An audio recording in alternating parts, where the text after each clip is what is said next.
اللهم صل على سيدنا محمد يا رب صل وسلم دائما أبدا على حبيبي. لوگ بہت اصرار کر رہے تھے کہ جی محرم پہ کچھ بیان ہو جائے.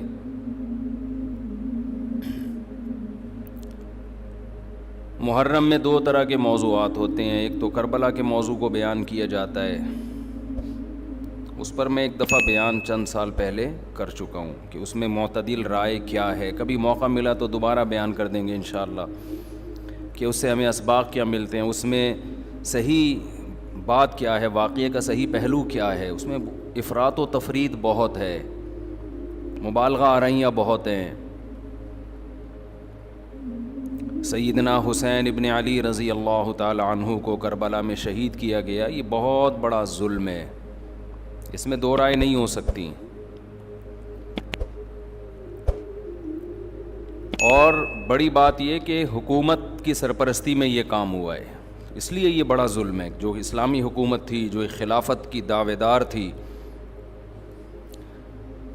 شاید اسلامی تاریخ میں اس سے بدترین واقعہ ہمیں نہیں ملتا. لیکن یہ ایک واقعہ ہے، محرم کا اس سے براہ راست کوئی تعلق نہیں ہے. واقعات تو کسی نہ کسی مہینے میں ہوتے ہیں، کسی نہ کسی تاریخ کو ہوتے ہیں، تو ان واقعات سے عبرت حاصل کرنی چاہیے، نہ کہ ان تاریخوں کو پکڑ کے ہم بیٹھ جائیں کہ چونکہ اس تاریخ کو یہ ہوا تھا تو ہم نے یہ کرنا ہے، اس ڈیٹ کو یہ ہوا تھا تو ہم نے یہ کرنا ہے. ہمیں کسی قیمت بھی اسلام کا دامن ہاتھ سے نہیں چھوڑنا. حضرت حسین رضی اللہ تعالی عنہ جو کربلا میں نکلے تو محرم ہونے کی وجہ سے تھوڑی نکلے تھے، تو سیاسی حالات کو درست کرنے کی نیت سے نکلے. وہ محرم ہوتا تو بھی جاتے، سفر ہوتا تو بھی جاتے، ربیع الاول ہوتا تو بھی جاتے، رمضان ہوتا تو بھی جاتے. اس کا محرم سے کیا تعلق ہے؟ جس چیز کو آپ نے حق پہ سمجھا اس کے لیے آپ نے خروج کیا، اس کے لیے اپنی گردن کٹا دی. غیرت کی شہادت کو ذلت کی زندگی پر ترجیح دی، پورا خاندان کٹوا دیا مگر غیرت پر سودا نہیں کیا. تو اگر یہ سفر میں آپ کو موقع ملتا تو آپ سفر میں نکلتے، ربیع الاول میں موقع ملتا تو ربیع الاول میں نکلتے، رمضان میں ملتا تو رمضان میں نکلتے. ہمیں کیا کرنا ہے؟ چاہے محرم ہو، چاہے سفر ہو، چاہے ربیع الاول ہو، چاہے ربیع الثانی ہو، جمادی الاولیٰ، جمادی الثانیہ، رجب، شعبان، رمضان، ہمیں حکم یہ ہے کہ شریعت نے ہمیں جو حکم دیا ہم اس سے تجاوز نہ کریں. اسلام کیا آرڈر دیتا ہے ہمیں؟ اسلام ہمیں غم کے موقع پہ بھی احکام دیتا ہے اور خوشی کے موقع پہ بھی احکام دیتا ہے. اس سے ہم نے دائیں بائیں نہیں ہونا. الذین اذا اصابتهم مصیبۃ قالوا انا للہ وانا الیہ راجعون. اہل ایمان کی علامت ہے جب انہیں کوئی مصیبت پہنچتی ہے تو کیا کہتے ہیں؟ ہم اللہ ہی کے لیے ہیں اور ہم نے لوٹ کر اللہ ہی کی طرف جانا ہے. یہ کہہ کے صبر کرتے ہیں. دیکھو مصیبت کے موقع پہ آپ کے پاس دو آپشن ہیں، یہ قرآن نے دی ہیں. ایک انتقام، انما السبیل علی الذین یظلمون الناس،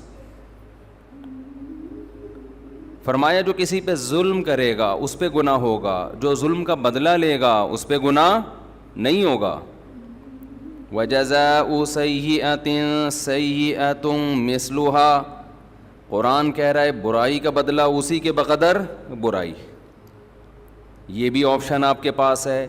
کسی نے آپ کے ساتھ ظلم کیا، زیادتی کی، آپ ظالم سے بولیں بدلہ لیں، آپ اجازت دی.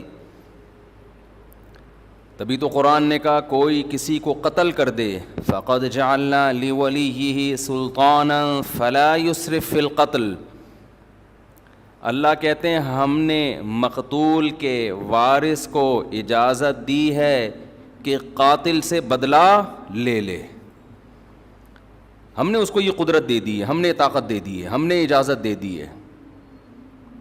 بین الاقوامی لاء تو کہتا ہے کہ قاتل کو آپ قتل نہیں کر سکتے، اس کو یہ ہوگا، عمر قید ہوگی۔ اللہ کہتے ہیں نا نا نا نا، کسی کے باپ کو قتل کر دیا گیا، بیٹے کو پرمیشن ہے کہ وہ قاتل سے قصاص لے، حکومت اس میں تعاون کرے گی، قصاص تو یہی لے گا۔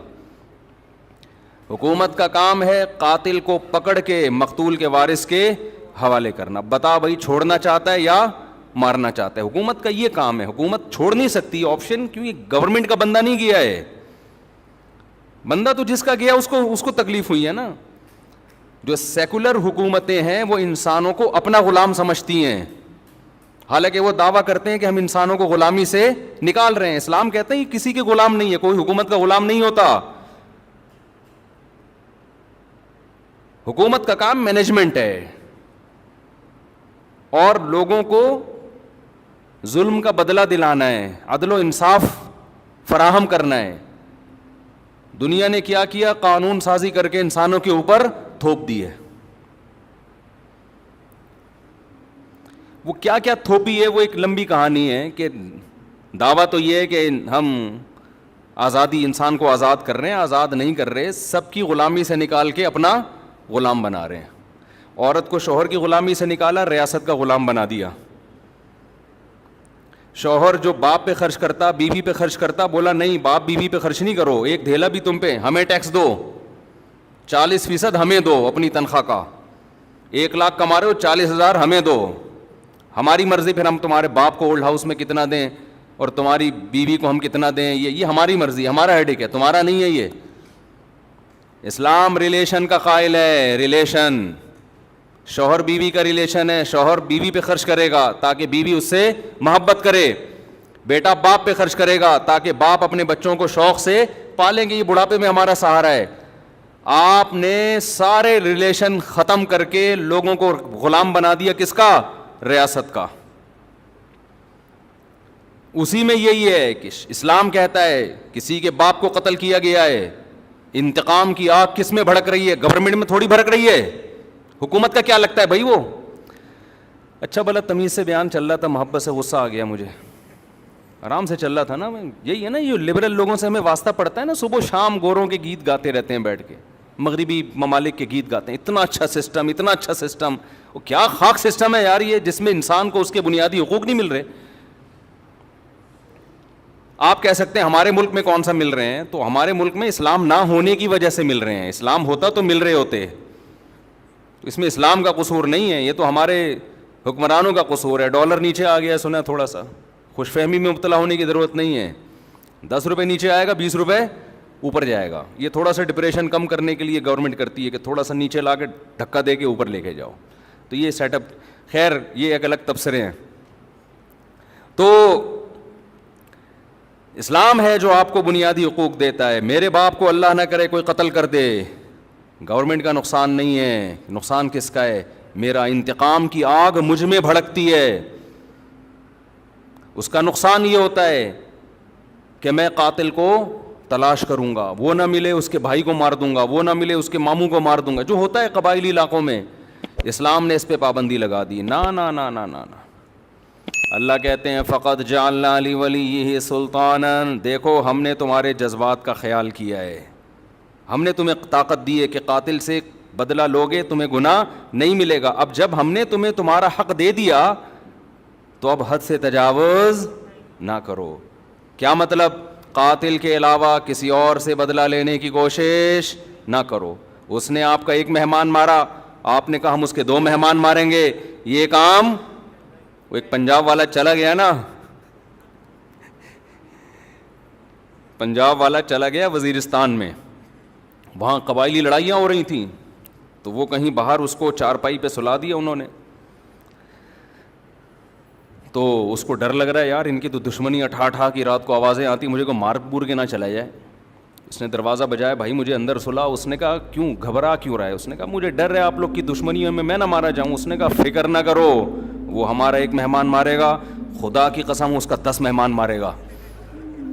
اس نے کہا بھائی اس کا تم 10 مارو 20 مارو, ہم تو مر گئے نا, ہم تو گئے کام سے. تو دیہاتی علاقوں میں چاہے بلوچستان ہو, چاہے اندرون سندھ ہو, چاہے کے پی کے ہو, چاہے پنجاب ہو, یہی ہوتا ہے. جہاں قانون نہیں ہے وہاں کیا ہے, قاتل نہ ملے تو جو ملے اس کو مار دو. قرآن اس سے منع کر رہا ہے, نا نا نا نا نا. دیکھو ہم نے تمہیں رائٹ دیا, گورنمنٹ نہیں دیتی ہے. گورنمنٹ کہتی ہے نہیں, اتنے لمبے کیسز چلتے ہیں, مقدمے چلتے چلتے چلتے چلتے پھر جج پیسے کھا کے. ایسا بھی ہوتا ہے, جو ججز بیان سن رہے ہیں ان کے علاوہ کی بات کر رہا ہوں. تو انصاف نہیں ملتا انسان کو. عمر قید تو ہے ہی نہیں اسلام میں, لمبی جیل میں ڈال دیا, وہ اور بڑا مجرم بن کے آئے گا. وہ کھانے پینے سے گیا. یہاں کتنا اچھا قانون بنایا کہ قاتل کو پکڑ کے حکومت کیا کرے گی, باپ کو مارا ہے تو بیٹے کے حوالے, شوہر کو مارا ہے تو بیوی کے حوالے, لے بھائی اپنے میاں کا بدلہ لے لے. اور اگر دیت لے کے چھوڑنا چاہے تو اس کا بھی آپشن تیرے پاس ہے, دیت لے لے, چھوڑ دے اس کو. پھر قرآن نے دیت کی ترغیب دی, وَمَنْ عُفِيَ لَهُ مِنْ أَخِيهِ شَيْءٌ, جس کو اپنے بھائی کی طرف سے معافی مل گئی. یعنی اللہ مقتول کے وارث کو کہہ رہے ہیں قاتل بھی تمہارا دینی بھائی ہے, تو بھائی سمجھ کے چھوڑ دو. ترغیب دی ہے, زبردستی نہیں کی اسلام نے. حالانکہ اللہ تو زبردستی بھی کر سکتا ہے نا کہ چھوڑنا پڑے گا, لیکن اللہ کہہ رہے میں ایسے قانون کیوں بناؤں, حالانکہ وہ خدا ہے, اس کو ہم پہ حق ہے, پھر بھی وہ کہہ رہا ہے کہ ایسے قانون کیوں بناؤں کہ انتقام کی آگ بھڑکے ان کے دل میں. جو خدا جب ہمارے جذبات کی رعایت کر رہا ہے تو گورنمنٹ کون ہوتی ہے جو رعایت نہ کرے؟ بھائی اللہ حکومت سے بڑا ہے کہ نہیں ہے؟ اس کو ہم پہ زیادہ قدرت ہے. تو قرآن نے کیا کہا, ترغیب دی کہ اس کو کیا کرو, معاف کرو. بہتر یہ معاف کر دو, دیت لے لو, پیسے لے کے چھوڑ دو, اس سے تمہاری غربت دور ہو جائے گی, تمہارا نقصان ہوا اس کی تلافی ہو جائے گی. اے اللہ اس سے تو ہم اگر دیت لے کے چھوڑیں گے, یہ تو غیرت کے خلاف ہے. ہمارے باپ کو مارا, وہ قیامت میں کہے گا کہ پیسے لے کے چھوڑ دیا. تو اللہ کہتے ہیں نا نا نا نا نا نا نا, یہ دنیا کا سزا ہے, آخرت میں قاتل کو معاف نہیں کروں گا. دنیا میں تو قاتل سے قصاص لے بھی لیا جائے نا, گردن اڑا بھی دی جائے, تو اس کا جرم تھوڑی معاف ہوتا ہے. اس لیے کہ جس کو مارا ہے اس نے تو بدلہ ابھی لیا نہیں ہے. دیکھیں جب کوئی قتل کرتا ہے 2 نقصان ہوتے ہیں, ایک تو جو بندہ مارا اس کا نقصان وہ گیا, دوسرا اس کے لواحقین کا نقصان. تو ابھی تو لواحقین کی تلافی ہوئی ہے, جو بندہ گیا ہے اس سے تو آخرت میں حساب لیا جائے گا. میں سمجھا پا رہا ہوں اپنی بات کہ نہیں سمجھا پا رہا؟ ابھی میں نے محرم پہ بیان کرنا ہے, لیکن یہ قصاص کی بات درمیان میں آ گئی. میں یہ بتانے کے لیے کہ ہر چیز کا ایک ضابطہ ہے, لا بیان کیا ہے اسلام نے. تو قرآن کیا کہہ رہا ہے, قاتل کو فلا یسرف فی القتل, ہم نے اجازت دے دی ہے تو قتل میں حد سے تجاوز نہ کرو. نمبر 1 حد سے تجاوز کیا ہے, جس نے قتل کیا اس کے علاوہ کسی اور کو مارنے کی کوشش نہ کرو. کہ جی اس کا چاچا آ گیا تو اس کا ماموں آ گیا تو اس کا خالو آ گیا, اس کو اڑا دیا. نا نا نا نا. نمبر 2 قتل کرنے میں بھی حد سے تجاوز نہ کرو, اس کو تڑپا کے مت مارو. تبھی حدیث میں آتا ہے لا قواد الا بالسیف, قصاص لیا جائے گا تلوار سے, اس میں تکلیف کم ہوتی ہے. سعودی عرب میں گردنیں اڑائی جاتی ہیں نا, دیکھی ہوں گی آپ نے, اب تو وہاں بھی آہستہ آہستہ کم ہو رہا ہے. اس میں کیا کرتے ہیں, جلاد ادھر ایک تلوار لگاتا ہے گردن پہ پیچھے, جیسے ہی تلوار لگتی ہے آپ کی جتنے بھی کنیکشن ہے نا دماغ اور باڈی کا, فوراً ختم, تکلیف کا احساس ختم. ادھر قاتل کی گردن الگ ہوئی, قاتل تڑپتا ہوا نظر آتا ہے مگر اسے تکلیف بولو نہیں ہوتی, کیونکہ دماغ اور باڈی کا کنیکشن کیا ہو گیا, ختم. تو وہ تکلیف کیسے محسوس کرے گا؟ لیکن دہشت بہت ہوتی ہے, کیونکہ جس طرح اس کی گردن الگ ہو کے گرتی ہے اور جس طرح اس کی لاش تڑپ رہی ہوتی ہے, اس سے لوگوں پر ایک دہشت طاری ہو جاتی ہے اور لوگ قتل سے بچ جاتے ہیں کہ یار ہمارا بھی انجام ہوگا. کتنا پیارا حکم ہے کہ جو قتل کا مقصد تھا لوگوں کو بچانا آئندہ جرم سے, وہ مقصد پورا پورا حاصل ہو رہا ہے اور قاتل کو تکلیف کم سے کم دی جا رہی ہے. میں سمجھا پا رہا ہوں اپنی بات؟ لیکن جو اسلام مخالف قوتیں ان کا قانون کیا ہے؟ بند کمرے میں لٹکاؤ. بند کمرے میں کسی کو عبرت ہوگی؟ ہے بھائی؟ ایک صاحب سعودی عرب سے آئے, بہت پرانی بات ہے, انہوں نے کہا کہ میں نے پہلی دفعہ سعودی عرب میں جب قصاص دیکھا نا, گردن اڑائی, تو میں 2 گھنٹے کانپتا رہا ہوں کھڑے ہوئے. بتاؤ جس نے یہ منظر دیکھا ہو وہ خود کسی کو قتل کرنے کی جرت کر سکتا ہے؟ حالانکہ بلوچ تھے, وہ ہمارے دوست تھے اور بڑے مضبوط بلوچ تھے. بلوچ تو ویسے ہی مضبوط عام طور پر ہوتے ہیں, بہادر بھی ہوتے ہیں. ان کو وہ کہہ رہے پھر بھی مجھے, میں کیا کر رہا ہوں, ایسے کانپ رہا ہوں میں. تو بتاؤ یہ دہشت کے بعد کوئی ہمت کرے گا؟ لیکن جس کو قتل کیا ہے قصاصاً, اس کو تکلیف بولو کم سے کم. لیکن جو اسلام مخالف قانون ہے وہ ہے پھانسی. بند کمرے میں کیا کرتے ہیں؟ پھانسی لٹکا دیتے ہیں. اس میں قتل ہونے والے کو تکلیف اور اذیت بے انتہا ہے. گلا گھونٹ کے مارو کسی کو, آپ اپنا گلا گھونٹیں تھوڑی دیر کے لیے, اندازہ ہو جائے گا اس میں کس قدر اذیت ہوتی ہے. لیکن عبرت کا پہلو اس میں کیا ہے؟ 0. کیونکہ بند کمرے میں چھپا کے ہوتی ہے.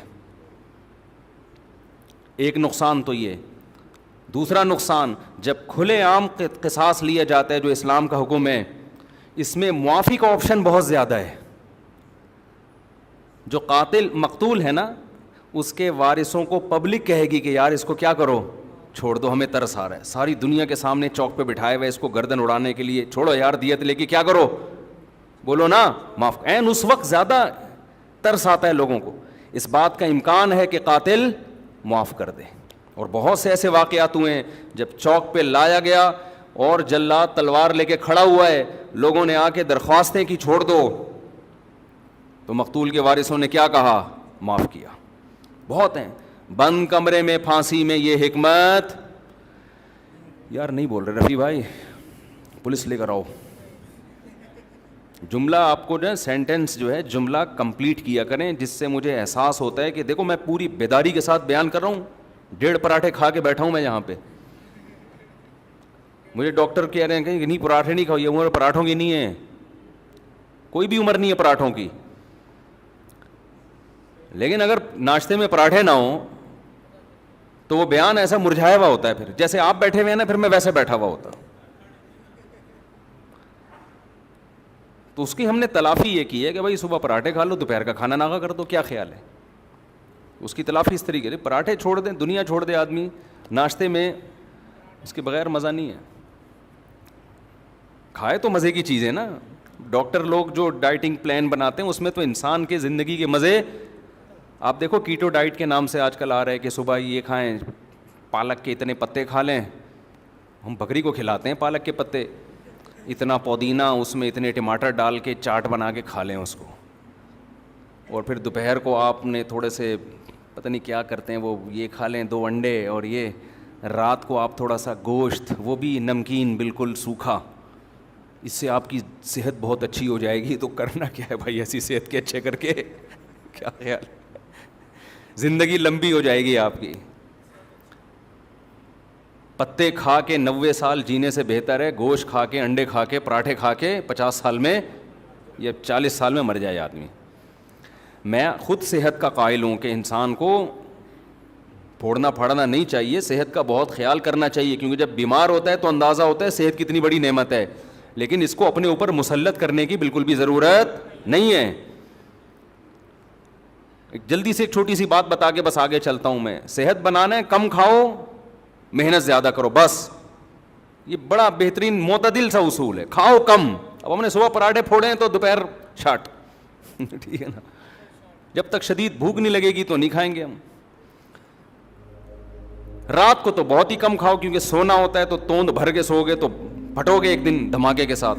پھٹ رہے ہیں لوگ, یہ تو بہت سے دھماکے ہو رہے ہیں نا, بندہ کھا کے پھٹا ہوتا ہے, ہم سمجھتے ہیں گیس کا سلنڈر پھٹا ہے. تو وہ بندے جس طرح سے کھا رہے ہیں نا لوگ اسپیڈ میں, تو رات کو کہتے ہیں نا صبح کھاؤ بادشاہوں کی طرح, دوپہر کھاؤ, پتہ نہیں پورا ملفوظ بھول گیا میں, صبح کھاؤ ناشتہ بادشاہوں کی طرح کرو, میٹابولزم بہت تیز ہوتا ہے اس وقت, لکڑ ہضم پتر ہضم. دوپہر کھاؤ کچھ الگ سے ہے, کچھ جملہ مالداروں کی طرح تھوڑا کم کر لو, اور رات کو کھاؤ فقیروں کی طرح, جیسے ملا ہی نہیں کھانے کو.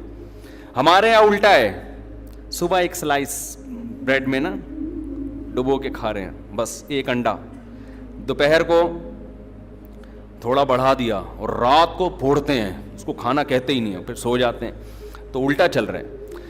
ماہرین کہتے ہیں نا کہ صبح زیادہ کھاؤ گے پھر دوپہر کم اور رات کو اور کم, تو باڈی بھی ایسے ہو جائے گی.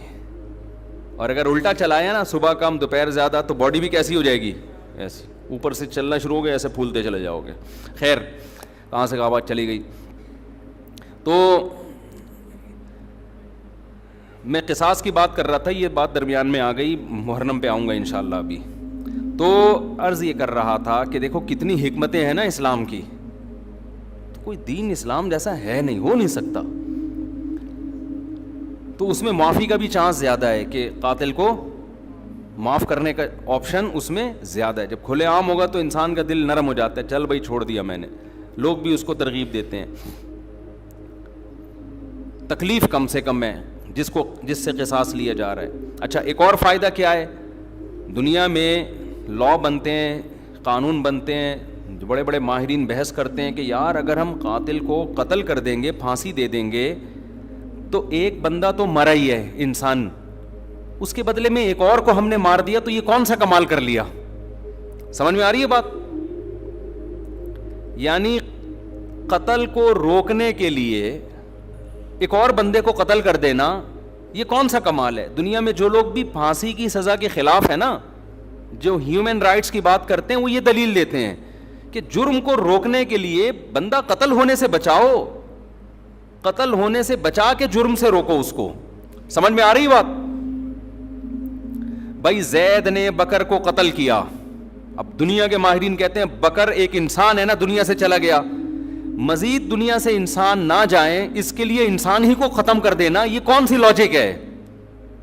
تو زید کو ہم قتل نہیں کریں گے, پنشمنٹ ہوگی, سزا ہوگی تاکہ وہ قتل سے بچ جائے, ورنہ بندہ مارنے کے لیے بندہ ہی مار دینا, یہ ایسے جیسے غربت ختم کرنے کے لیے غریبوں کو ختم کر دینا. بھئی غربت ختم کرنے کا ایک طریقہ سارے غریبوں کو کنٹینر میں بند کر کے بم سے اڑا دو, غربت کیا ہو جائے گی, ختم. تو وہ یہ دلیل دیتے ہیں کہ یار انسانیت کو قتل سے روکنے کے لیے کہ انسان ہی کو قتل کر دینا, کیونکہ زید نے بکر کو مارا, غلط کیا, تو زید بھی تو بکر جیسا ہے نا, جتنا قیمتی بکر کا خون اتنا ہی قیمتی زید کا خون, تو اس کو قتل نہیں ہونے دیں گے ہم. یہ انسانوں کی لاجک ہے جو خدا کے قانون کے مقابلے میں اس کی کوئی حیثیت نہیں ہے. قرآن نے اس لاجک کا جواب دیا ہے. یہ پہلے بھی لوگ تھے اس طرح کی باتیں کرتے تھے. قرآن نے کہا وَلَكُمْ فِي الْقِصَاصِ حَيَاةٌ يَا أُولِي الْأَلْبَابِ, اے عقل مندو, وہ لوگ جن کی عقل صحیح کام کرتی ہے, سنو, ہم جو کہہ رہے ہیں کہ قاتل کو قتل کر دو, تو اس قتل میں انسانیت کا قتل نہیں ہے, انسانیت کی بقا ہے. ایک مارو گے کروڑوں بچیں گے, اور اگر ان کو جیل میں ڈال ڈال کے چھوڑتے رہو گے نا, تو قتل دنیا میں ختم ہونے کے بجائے بڑھے گا. اور یہ جو تمہاری لاجک ہے کہ بکر کا خون جتنا قیمتی تھا زید بھی اتنا ہی قیمتی ہے, اس لاجک کا جواب یہ کہ بڑے نقصان سے بچنے کے لیے چھوٹا نقصان برداشت کیا جاتا ہے. زید کا خون قیمتی ہے مگر اتنا نہیں جتنا معصوم لوگوں کا خون قیمتی ہے. ان معصوموں کے خون کی زیادہ قیمت ہے, قاتل کے خون کی اللہ کی نظر میں قیمت نہیں ہے. سمجھ میں آ رہا ہے کہ نہیں آ رہا؟ اس بے قیمت خون کو بہانے سے قیمتی خونوں کی حفاظت ہو جائے گی. تو اللہ نے ایک نظام بنایا ہے, جو میں اصل بات عرض کر رہا تھا. اب کیا ہے, میں اصل موضوع کی طرف آتا ہوں دوبارہ. اللہ تعالی نے محرم بھی دیا ہمیں, سفر بھی دیا ہمیں, ربیع الاول بھی دیا ہمیں پچھلی قوموں کے واقعات بھی سنائے, یہود و نصارہ کے. قرآن کہتا ہے یہود و نصارہ نے اپنے دین کو کھیل اور تماشا بنا لیا, لہو و لعب. کیا مطلب لہو و لعب بنا لیا؟ جن احکامات کو فوکس کیا گیا تھا نا تورات اور انجیل میں, ان احکامات سے غافل ہو گئے اور اپنی طرف سے احکامات گڑھ گڑھ کے ان کو فالو کرنا شروع کر دیا. سمجھ میں آ رہی ہے بات؟ یہاں تک کہ ان میں بھی پھر اختلافات شروع ہوئے. کسی نے کہا یہ صحیح ہے, کسی نے کہا یہ غلط ہے. اختلاف ہوتے ہوتے ہوتے ہوتے حدیث میں آتا ہے 72 فرقوں میں ڈیوائیڈ ہو گئے. وہ کتنے فرقوں میں؟ 72. کیونکہ جب نئی نئی چیزیں ایجاد کی ہیں نا تو نئی چیزوں کی بریکیں کیا ہوتی ہیں؟ بولو, فیل. مثلاً آپ نے کہا ربیع الاول میں ہم یوں بھی کریں گے, نبی کے نام پہ یہ بھی کریں گے, وہ بھی کریں گے.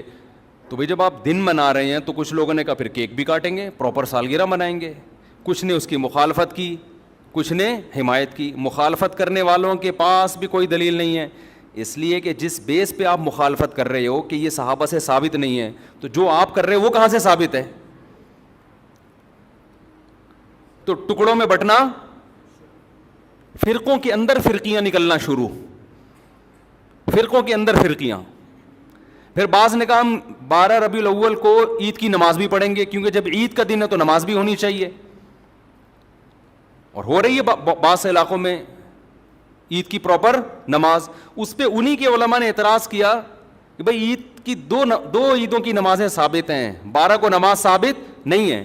اس پہ سوال اٹھا کہ جب آپ دوسرے پہ رد کرتے ہو تو کہتے ہو یہ ثابت نہیں ہے, تو جو کام آپ نہیں جو کر رہے ہو عید کے علاوہ بھی تو بہت سارے کام کر رہے ہیں آپ 12 ربیع الاول کو, یہ کہاں سے نبی سے ثابت ہیں, صحابہ سے ثابت ہیں؟ نہیں, یہی بات میرا خیال ہے. جب آدمی کی بیس مضبوط نہیں ہوتی نا تو وہ فرقوں میں اور تفرقے میں بٹتا چلا جاتا ہے. وہ فرقے سے فرقیاں, فرقیوں کی پھر ذیلی فرقیاں, وہ ہوتے ہوتے اتنا کچومڑ بن جاتا ہے کہ سمجھ میں نہیں آتا کہ میں اس کو فالو کروں یا اس کو فالو کروں.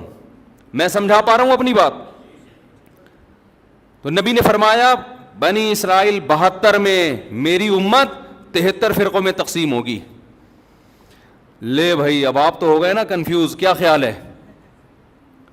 ارے وہ 72 میں ڈیوائیڈ ہوئے, ہم کتنوں میں ڈیوائیڈ ہوں گے؟ 73.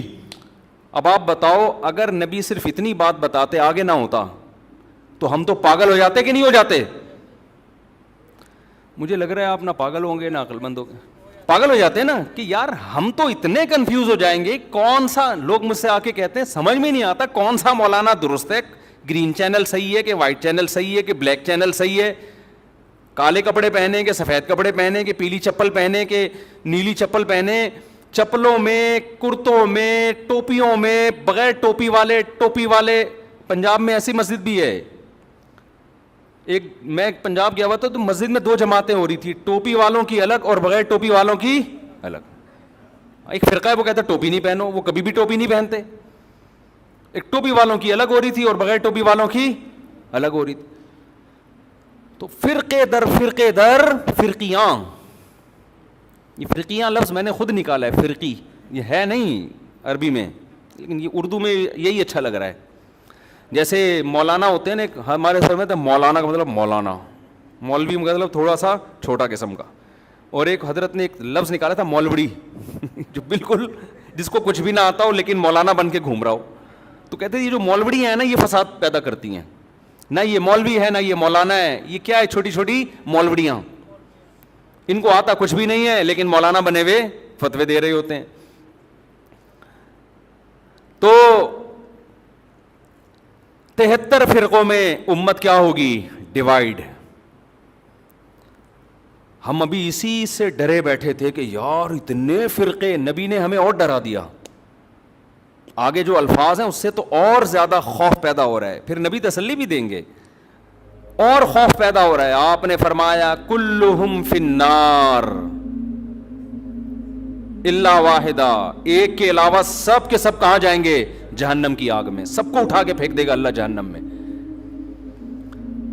لو بھائی, اس سے تو ہمارا خوف کم ہونے کے بجائے اور زیادہ بڑھ گیا. اگر نبی اتنا ہی کہتے 73 فرقوں میں ڈیوائیڈ ہو جاؤ گے, ہم کہتے کوئی بات نہیں یار, 73 میں سے ہو سکتا ہے 70 جنت میں جائیں, تو ہم کس میں سے ہوں گے؟ انہی 70 میں سے ہوں گے.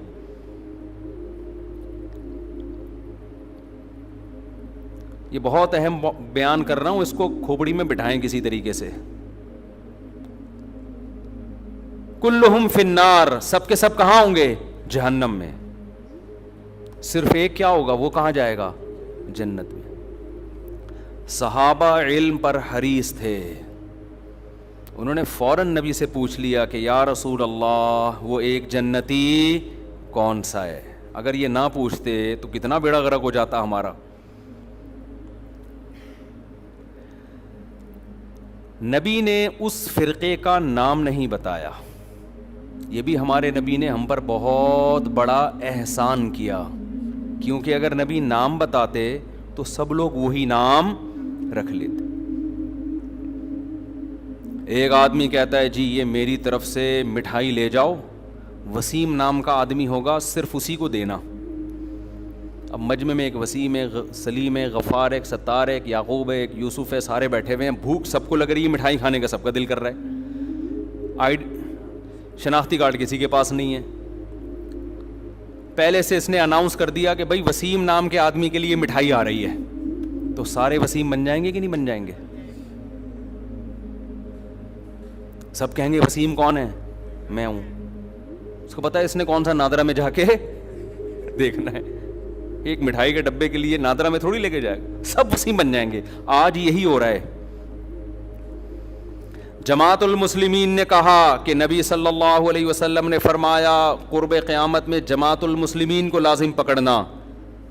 1975 میں ایک جماعت بنائی گئی جس کا صدیوں تک کوئی وجود نہیں ملتا. اس کا ایک امیر خود ساختہ نام رجسٹر کروایا گورنمنٹ آف پاکستان سے, جماعت المسلمین, اور وہ جتنی حدیثیں جماعت المسلمین کے بارے میں تھیں وہ سارے مٹھائی کے ڈبے لینے کے لیے کھڑے ہو گئے کہ جی یہ ڈبے کس کے ہیں؟ یہ ہمارے ہیں, کیونکہ نبی نے کہا تھا جماعت المسلمین کو لازم پکڑنا. اور دیکھو یہ دیوبندی ہے, وہ حنفی ہے, وہ بریلوی ہے, وہ شیعہ ہے, وہ اہل حدیث ہے, اصل میں کس کا تذکرہ آتا ہے حدیث میں؟ جماعت المسلمین. او بھائی نبی نے یہ نہیں کہا تھا 1975 میں کوئی جماعت جس کا نام جماعت المسلمین ہو اس کو لازم پکڑنا. نبی کا مطلب تھا مسلمانوں کی جماعت کے ساتھ چمٹے رہنا, الگ سے کوئی فرقہ نہیں بنانا. آپ نے اپنی جماعت کا نام مسلمانوں کی جماعت رکھ لیا. پاگل آدمی تو سینس لیس لوگ ہیں بالکل. تو 1975 سے پہلے مسلمان میں جو صحیح فرقہ تھا وہ تو اس کا تو کوئی جماعت المسلمین کا نام نہیں تھا, وہ کہاں جائے گا پھر؟ میں نے پشاور میں بیان کیا, میں نے ان لوگوں سے کہا دیکھو جو اسلام صدیوں پہلے پشاور میں آیا تھا نا وہی صحیح ہے. اب اگر کوئی تمہیں قرآن و حدیث کے نام پہ ورغلا رہا ہے کہ ہم صحیح اسلام لائے, ہم قرآن و حدیث, تو ان سے بولو 1200 سال پہلے کیا آیا تھا پشاور میں؟ فقہ حنفی آیا تھا نا. تو اب تھوڑی اسلام آ رہا ہے, ساری کتابوں میں لکھا ہے اسلام پشاور میں 1000 سال 1200 سال پہلے آیا, تو وہ کیا آیا تھا اور اب کیا آ رہا ہے؟ اس پہ ایک مولانا نے میرے خلاف بیان کیا کہ اہل حدیث تو امام احمد بن حنبل کے دور میں بھی تھے. مجھے اہل حدیث سے اتنا بڑا اختلاف نہیں ہے, میں ان کو اہل سنت والجماعت میں داخل سمجھتا ہوں چند اختلافات کے ساتھ. وہ میرے اختلافات ہیں, وہ علمی نوعیت کے اختلافات ہیں. باقی ان میں جو متشدد ہیں وہ گمراہ ہیں, جو معتدل ہیں ان پہ ہم وہ فتویٰ نہیں لگاتے جو ہم دوسروں پہ لگاتے ہیں. لیکن یہ دلیل محترم کی صحیح نہیں ہے, اس لیے کہ آپ جو امام احمد بن حنبل سے ثابت کر رہے ہیں کہ انہوں نے کہا اہل حدیث جنت میں جائیں گے, اس سے وہ فرقہ اہل حدیث مراد نہیں ہے, اس سے وہ لوگ مراد ہے جو حدیث کو فالو کرتے ہیں. تو ابو حنیفہ بھی حدیث کو فالو کرتے تھے, امام شافعی بھی فالو کرتے تھے, اب امام احمد بن حنبل بھی فالو کرتے تھے. اس کی سب سے بڑی دلیل یہ ہے کہ امام احمد بن حنبل کے فالوورز کو اہل حدیث نہیں کہا جاتا بلکہ حنبلی کہا جاتا ہے, حالانکہ وہ تو اہل حدیث ہیں, کیونکہ امام احمد بن حنبل خود اہل حدیث ہیں, تو ان کے فالوورز کو حنبلی کیوں کہہ رہے ہو پھر؟ میں سمجھا پا رہا ہوں اپنی بات؟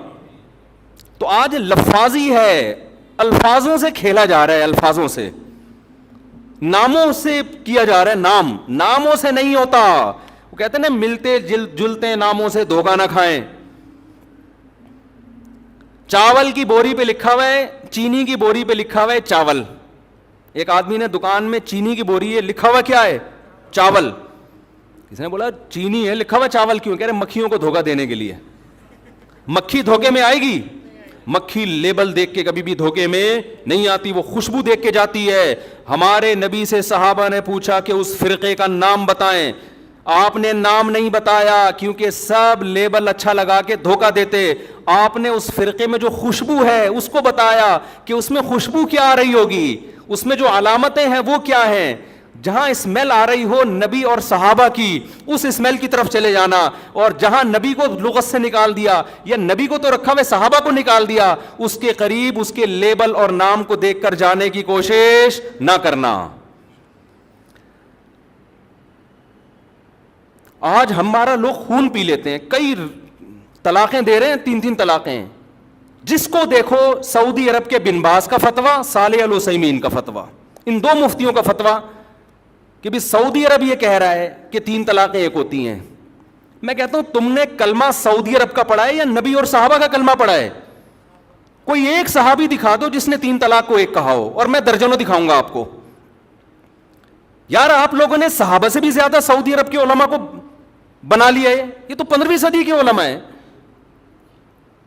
وہ کہتے ہیں وہ حدیث کوٹ کرتے ہیں, اس حدیث کا مطلب صحابہ نے کیا سمجھا؟ کسی ایک صحابی نے اس حدیث کا وہ مفہوم لیا جو سعودی علماء لے رہے ہیں. میں سعودی علماء کے خلاف نہیں ہوں, وہ ہم سے زیادہ بہتر ہوں گے, ہم سے تقویٰ میں, للہیت میں, علماء کا ادب ہمارے لیے ضروری ہے.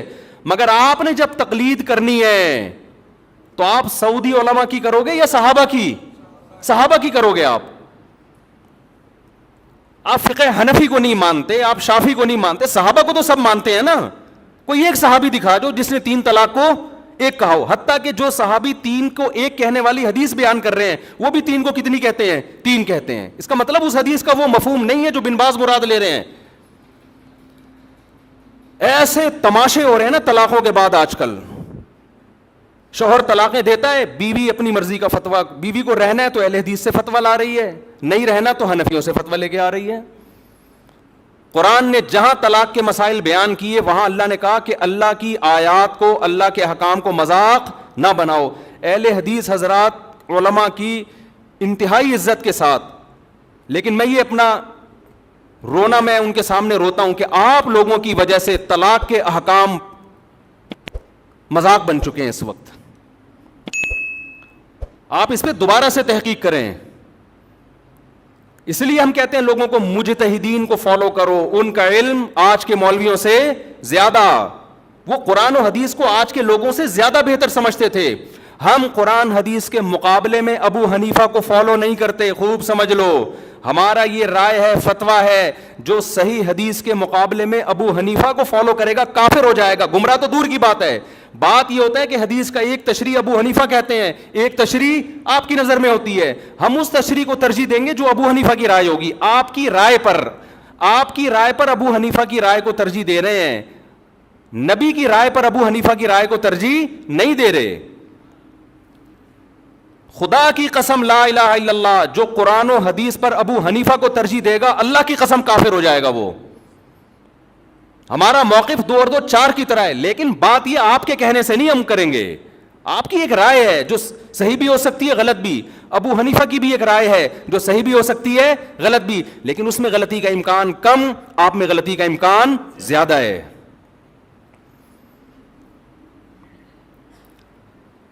تو طلاق ثلاث میں تو 4 ائمہ متفق ہیں, یہ تو تابعین تبع تابعین کے دور کے ہیں, سارے صحابہ متفق ہیں. آپ کو حدیث مل گئی, یہ کیسی بات ہے بھائی؟ میں ایک اہل حدیث عالم کے پاس گیا, میں نے فتویٰ دیا تھا 3 طلاقیں واقع ہو گئی ہیں. وہ صاحب لے آئے اہل حدیث سے فتویٰ. میں نے ان سے کہا کہ آپ تقلید کرتے ہیں؟ انہوں نے کہا نہیں میں تحقیق کرتا ہوں. میں نے کہا چلو پھر میں اہل حدیث عالم کے پاس چلتا ہوں, اب تحقیق کی دنیا میں ہم دیکھتے ہیں کون صحیح ہے کون غلط ہے. آپ نے تو تحقیق کرنی ہے نا, تقلید تو کرنی نہیں ہے. لیکن یہ کر رہے تقلید ہی ہوتے ہیں, لیبل تحقیق کی, کیونکہ تحقیق پھر پوری ہوتی ہے, ادھوری نہیں ہوتی. میں ان اہل حدیث کے پاس گیا, بڑے احترام سے بیٹھا, میں نے کہا حضرت آپ نے فتویٰ دیا ہے, اس کی دلیل دیں. انہوں نے صحیح مسلم کی مشہور حدیث پیش کر دی, نبی کے دور میں 3 ایک سمجھی جاتی تھی, ابو بکر کے دور میں. میں نے کہا ایسے تو متا کے بارے میں بھی آتا ہے, نبی کے دور میں متا جائز سمجھا جاتا تھا, ابو بکر کے دور میں عمر نے پابندی لگائی, تو پھر متا بھی حلال ہے. کہہ رہے نہیں اس کے تو منسوخ ہونے کی دلیل ہے. تو میں نے کہا اس کے بھی منسوخ ہونے کی دلیل ہے, ادھوری حدیث نہ بتائیں, دوسری حدیث بھی بتائیں. پھر وہ کہنے لگے, میں نے کہا پھر خود اس حدیث کے جو راوی عبداللہ بن عباس ہیں وہ خود کہہ رہے ہیں کہ 3 طلاقیں ایک وقت کی 3 ہوتی ہیں. تو وہ جواب میں کہتے ہیں کہ ہم نے کلمہ عبداللہ بن عباس کا نہیں پڑھا, ہم نے کلمہ نبی کا پڑھا ہے. میں نے کہا ویل ڈن, حضرت مجھے یہ بتائیں کہ آپ نے نبی کا کلمہ پڑھا ہے؟ عبداللہ بن عباس نے کس کا کلمہ پڑھا تھا؟ انہوں نے نبی کا کلمہ پڑھے بغیر یہ فتویٰ دے دیا. تو میں عرض کر رہا ہوں کہ لفاظی ہے, سمجھ رہے ہیں, لیبل اچھے اچھے لگے ہوئے ہیں. باقی ہر چیز میں اہل حدیث کو غلط نہیں کہتا, بعض چیزوں میں صحیح ہیں وہ, اور بعض چیزوں میں دیوبندی غلط, معذرت کے ساتھ. اللہ یہ کہ دیوبندیوں کے جو محققین ہیں, بڑے بڑے علماء ہیں, وہ ایسی غلطیاں نہیں کرتے. مفتی تقی عثمانی صاحب ہو گئے, اس لیول کے جو علماء ہیں نا, وہ معتدل ہیں. وہ آپ نے دیوبندیت کو سمجھنے کے لیے ہر آدمی کو فالو نہیں کرنا, ہر ایک کا بیان آپ یوٹیوب پہ سن کے فتویٰ لگا دو کہ یہ ایسا نہیں ہے بھائی. بعض لوگ کیا کرتے ہیں, دیکھ کے چاول جیسے تھوڑے سے چکھے آپ نے اور پوری دیکھ پہ حکم لگا دیا. بعض لوگ کیا کرتے ہیں, کسی اسکالر نے کوئی مسئلہ غلط بیان کیا, فوراً کوئی فتنہ پرور بیٹھا ہوتا ہے, اس کا کلپ چلاتا ہے, دیکھو دیوبندی کیا کہہ رہے ہیں. او بھائی, یہ ایک پورا دیوبندی ٹھیکیدار تھوڑی ہے یہ بندہ کہ جو بولے گا آپ نے سب پہ ٹھوک دیا اس کو. میں تو آپ کو پھر بھی دیوبندی بریلوی کی بحث میں, یہ تو لوگوں نے مشہور کی ہوئی ہے, ہمیں تو ہم اللہ کی قسم اٹھا کے کہتے ہیں کہ اپنے نام کے ساتھ نہ دیوبندی لگاؤ نہ بریلوی. میرے نام کے ساتھ لگایا تھا, میں نے ہٹوایا ہے لوگوں سے. یہ بھی ہمارے اکابر کی تعلیمات ہیں. کیوں؟ جو فرقہ جنت میں جائے گا اس پہ لیبل سے نبی کیا کہہ رہے ہیں اس کے متاثر نہ ہو. اب نبی فرما دیتے, صحابہ نے پوچھا یا رسول اللہ کون سا فرقہ جنتی ناجیہ نجات پانے والا کون سا ہوگا؟ تو ہمارے نبی کا ہم پر یہ احسان کہ آپ نے وہ نام نہیں. آپ اگر کہتے اہل حدیث ہوں گے تو جمعے کی نماز میں ٹانگیں چوڑی کر کے پڑھاتا, میں زور سے آمین کہتا. ایسا ہی ہے نا. ہمارے نبی کہتے کہ وہ حنفی ہوں گے تو جتنے اہل حدیث ہیں وہ کیا بن جاتے, سارے حنفی بن جاتے. ہمارے نبی کہتے کہ وہ ہری پگڑی والے ہوں گے, اب تو انہوں نے بھی سفید کر دی پگڑی, تو ہم سب ہرے ہرے ہوتے یہاں پہ. کیا خیال ہے؟ پگڑی بھی ہری ہوتی, اور اب مجھے نہیں پتا ان کا کیا کیا ہرا ہوتا ہے, اللہ بہتر جانے. اور کیا ہرا ہوتا ہے؟ پین ہرا ہوتا جی, کنگھی ہری ہوتی ہے, شکریہ جی, ٹیوب لائٹ ہری. اچھا خیر, نبی فرماتے وہ دیوبندی ہوں گے تو سب لوگ اپنے نام کے ساتھ کیا لگاتے؟ دیوبندی. نبی فرماتے وہ شیعہ ہوں گے تو سب کیا بنے ہوتے؟ ہم محرم میں کالے کپڑے پہن کے بیٹھے ہوتے, سب اپنے آپ کو شیعہ ثابت کرنے میں لگے ہوتے. نبی نے علامت بتائی تاکہ ملتے جلتے ناموں سے دھوکہ نہ کھائیں, ناموں سے متاثر نہ ہو, نام کچھ بھی ہو. اول تو ہمارا نام مسلم رکھ دیا ہے قرآن نے, تو ہم سب کیا ہیں؟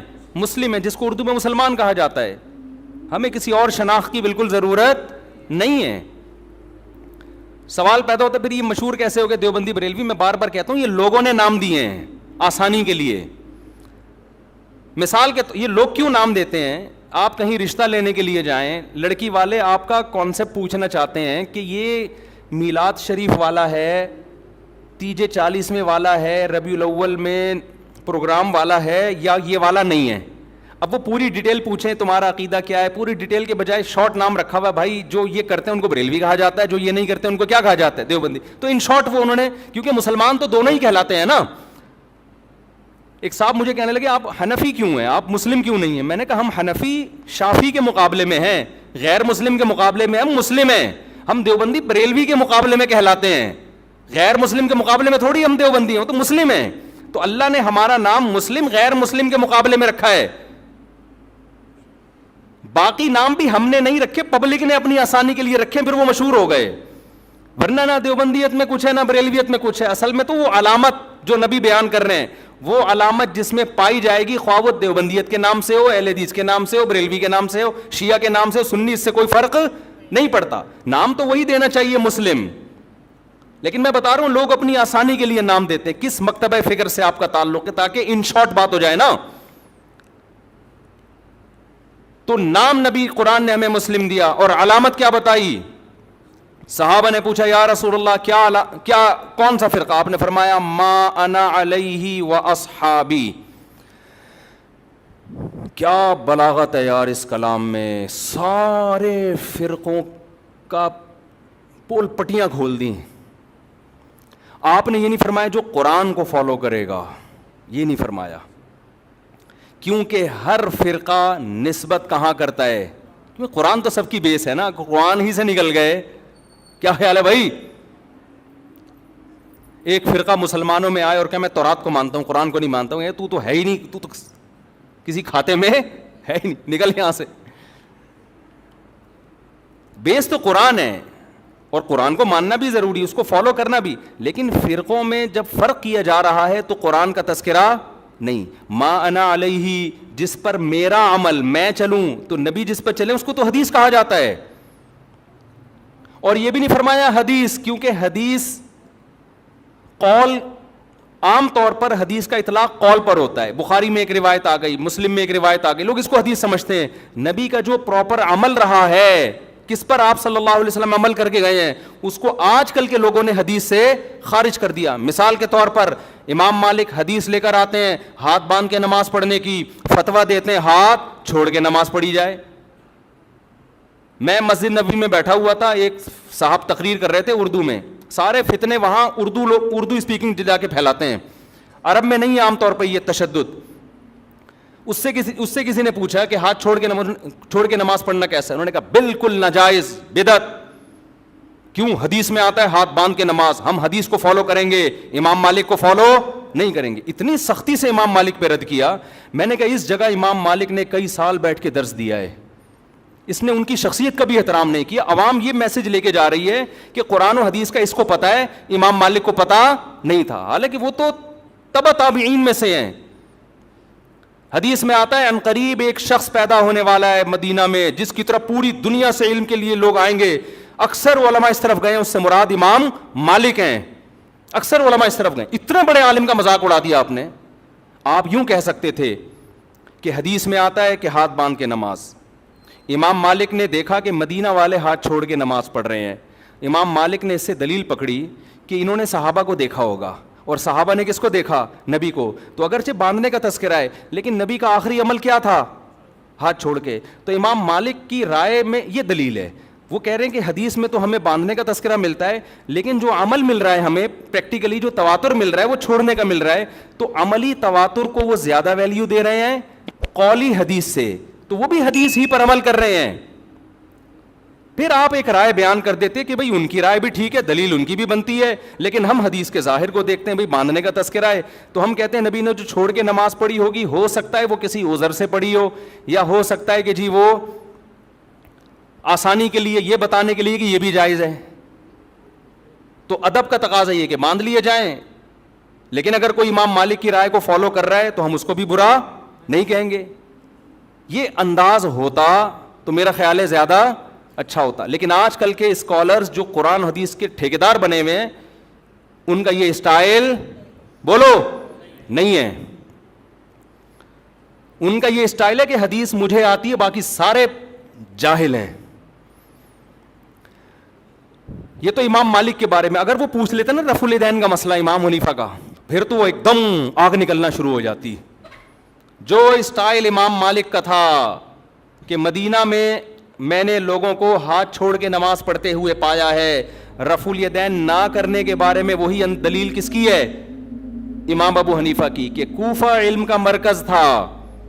کوفہ میں عبداللہ بن مسعود اور علی رضی اللہ تعالیٰ عنہ کے آ کے آباد ہوئے. یہ دونوں صحابہ علم میں دوسروں سے بہت زیادہ تھے. ان کے شاگرد جتنے بھی کوفہ میں تھے رفع الیدین نہیں کرتے تھے. امام ابو حنیفہ نے اس سے استدلال کیا کہ ٹھیک ہے بخاری مسلم تو امام حنیفہ کے بعد آئی ہے، لیکن صحیح حدیثیں رفع الیدین کرنے پر بھی ہیں. لیکن یہ جو آخر میں نہیں کر رہے اتنے سارے صحابہ، تو یہ اس کی علامت ہے نبی نے آخر وقت میں ترک کر دیا تھا. آپ اس دلیل پہ آپ یہ کہہ سکتے ہیں کہ مجھے یہ دلیل سمجھ میں نہیں آتی. میری رائے یہ کہ کیونکہ بخاری میں ہے تو ہم رفع الیدین کریں گے. ٹھیک ہے، آپ کی نہیں سمجھ میں آ رہی تو ٹھیک ہے، ہم تو مانتے ہیں نبی نے کیا ہے. لیکن اگر ابو حنیفہ اہل کوفہ اور صحابہ تابعین جو ان کے شاگرد تھے ان کے عمل سے استدلال کرتے ہوئے نہ کرنے کا فتویٰ دے رہے ہیں، آپ ان کی نماز کو بولو خلاف سنت ہے، اس کا مطلب آپ اپنی رائے کو دوسرے پر تھوپنا چاہتے ہیں.